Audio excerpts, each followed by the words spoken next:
ஹாய்ங்க. இன்னைக்கு சட்டசபையில பார்த்தீங்கன்னா, நல்லா பேசியிருந்தாங்க. நம்ம விஜய் அண்ணா வந்து ஒரு குட்டி ஸ்டோரி வேற சொன்னாரு. நெறைய பேர் வந்து லைவ் ஸ்ட்ரீம்ல வந்து பார்த்துருந்தீங்க. ரொம்ப சந்தோஷமா இருக்கு. எல்லாரையும் வந்து ஒரு சட்டசபையில என்ன நடக்குதுங்கிறத பார்க்க வச்சது வந்து உண்மையிலேயே விஜய் அண்ணா தான். அதுக்கு உண்மையிலேயே அதுக்கே வந்து அவருக்கு ரொம்ப தேங்க்ஸ் பண்ணணும் எல்லாரும். ஸோ அரசியல் பத்தி எல்லாருமே தெரிஞ்சுக்கிட்டு இருக்காங்க. இன்னொன்னு என்னன்னா, இப்ப சட்டசபையில அவர் வந்து ஒரு குட்டி ஸ்டோரி சொல்றாரு. அது எத மீன் பண்றாருன்னா, இப்ப ஸ்டாலின் வந்து அவர் தோத்துட்டாருங்கிறத வந்து சொல்றாரு. நீங்க வந்து அரசியல் ரீதியா ஒருத்தர் வந்து ஒரு கருத்த வைக்கும்போது, நீங்க வந்து அரசியல் ரீதியா தான் ஒரு கருத்த வைக்கணும். ஓகேங்களா? நீங்க வந்து என்ன பண்ணிட்டீங்க, பார்ட்டி ஃபண்டுன்னு சொன்ன உடனே நீங்க கோச்சிக்கிட்டு போயிடுறீங்க. ஏதோ வந்து மக்களுக்கு தெரியாதத அவர் புதுசா பேசுற மாரி. நீங்க பண்ண ஊழல் தான் ஊருக்கே தெரியுமே. அதனால தான் நீங்க தோத்துட்டு இப்போ முன்னாடி உட்காந்துருக்கீங்க.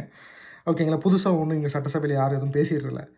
சரி நீங்க கோச்சிட்டு போறீங்க. போயிட்டு ஒரு பிரஸ் மீட் குடுக்குறீங்க. அதுக்கப்புறம் ஒரு ட்வீட் போடுறீங்க. ஒரு தனி மனுஷனோட பர்சனலோட விஷயத்த வந்து நீங்க ட்வீட் பண்றீங்க அப்புட்ன்னா, அது போடுறதுக்கு முன்னாடி, இது போட்டா பின்விளைவு வந்து எப்படி வரும்ன்றத முதல்ல நீங்க யோசிக்கணும். ஓகேங்களா? இப்ப உங்கள பத்தி யோசிச்சா, உங்களோட பர்சனல் லைஃப் எல்லாம் கிளறுனா, இத விட கேவலமா இருக்கும்ன்றது ஊருக்கே தெரியும். சரி நீங்க என்னென்ன பண்ணீங்க? எத்தன ஆக்டர்ஸ் கூட ரிலேஷன்ஷிப்ல இருந்தீங்க? என்னென்ன கான்ட்ரோவர்சில மாட்டுனீங்க? உங்களோட ஃபேமிலியோட பேக்ரவுண்ட் யோசிச்சு பாருங்க. ஓகேங்களா? இதெல்லாம் நீங்க பேசலாமா? இதுக்குன்னு பேசுறதுக்கு ஒரு தகுதி இல்லையா? இத வந்து நீங்க பேச முடியுமா முதல்ல?